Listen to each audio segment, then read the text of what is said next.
Panorama group, जो सोचता है वो करता है। आपके अपने सपनों का आशियाना। नमस्कार, आप देख रहे हैं सिटी पोस्ट लाइव। मैं हूं ऋषि। बेगूसराय के बैंकों में 78 करोड़ रुपए बेकार पड़े होने की खबर ने पूरे जिले के बैंकिंग सिस्टम और आम लोगों के जागरूकता स्तर पर गंभीर सवाल खड़े कर दिए हैं। विभिन्न बैंकों में जमा यह भारी भरकम राशि कई ऐसे खातों में पड़ी है जिनके दावेदार सामने नहीं आ रहे हैं या फिर जिनके वास्तविक धारक वर्षों से बैंक से संपर्क में नहीं है।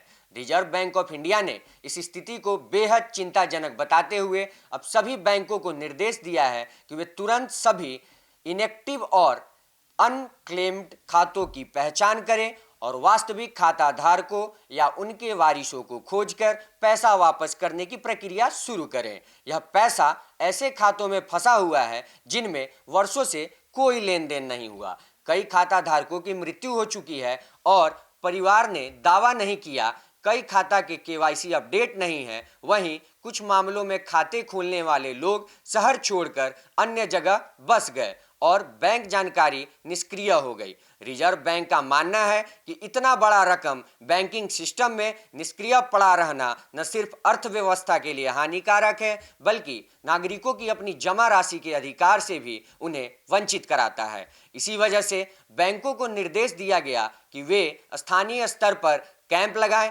ग्राम पंचायतों और वार्डों में सूची जारी करें और ऐसे खातों में परिवार तक पहुंचकर जानकारी साझा करें। कई मामलों में समस्या यह भी है कि खाता धारकों ने जमा के समय सही पता नहीं दिया या अपडेट नहीं किया, जिससे बैंक के पास उनसे संपर्क करने का कोई माध्यम नहीं रह गया।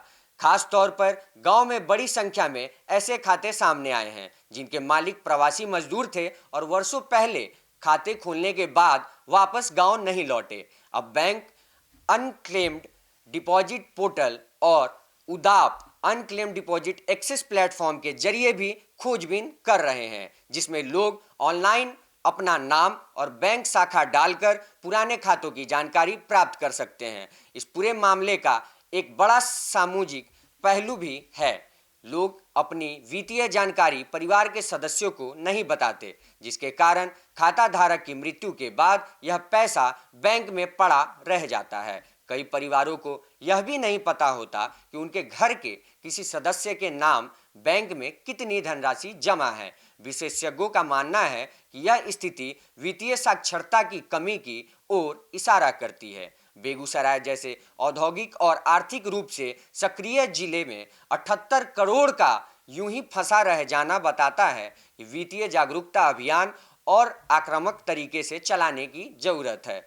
कुल मिलाकर आरबीआई के निर्देश से उम्मीद बढ़ी है और इस राशि को असली मालिकों तक पहुंचाया जा सकेगा।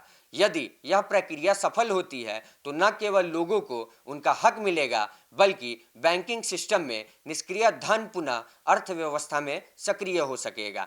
चलिए, अब के लिए इतना ही। फिर मिलेंगे आपसे जुड़े खबरों के साथ। धन्यवाद।